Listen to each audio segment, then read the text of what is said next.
வணக்கம். No to know சேனலுக்கு உங்கள் எல்லாரையும் அன்போடு வரவேற்கிறேன். குழந்தை வளர்ப்பு என்பது அவ்வளவு சாதாரணமான விஷயம் இல்லை. குழந்தைகளுக்கு பேச்சு வரும் வரை அவை எதற்காக அழுகிறது என்பதை கண்டுபிடிப்பதே பெரிய சவாலான விஷயம்தான்.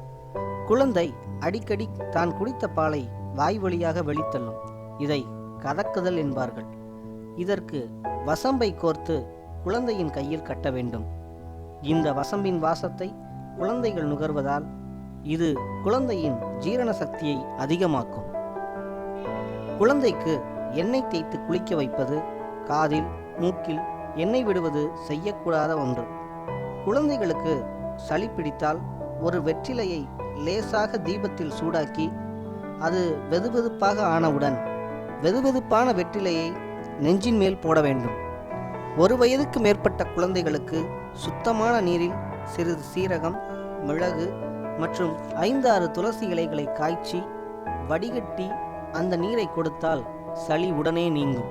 2 வயதிற்கு மேற்பட்ட குழந்தைகளுக்கு சளித்தொல்லையிலிருந்து விடுபட 2 துளசி இலை மற்றும் 2 கற்பூரவள்ளி இலைகளை அப்படியே மென்று தின்ன சொல்லலாம்.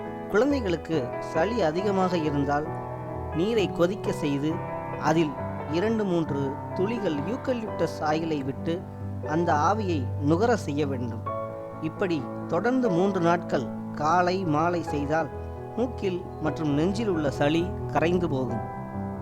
1 வயதிற்கு மேற்பட்ட குழந்தைகளுக்கு சரியாக தூக்கம் வரவில்லை எனில் கசகசாவை அரைத்து பால் எடுத்து அதனோடு சிறிது வெல்லம் சேர்த்து 1 ஸ்பூன் கொடுத்தால் நன்றாக தூக்கம் வரும்.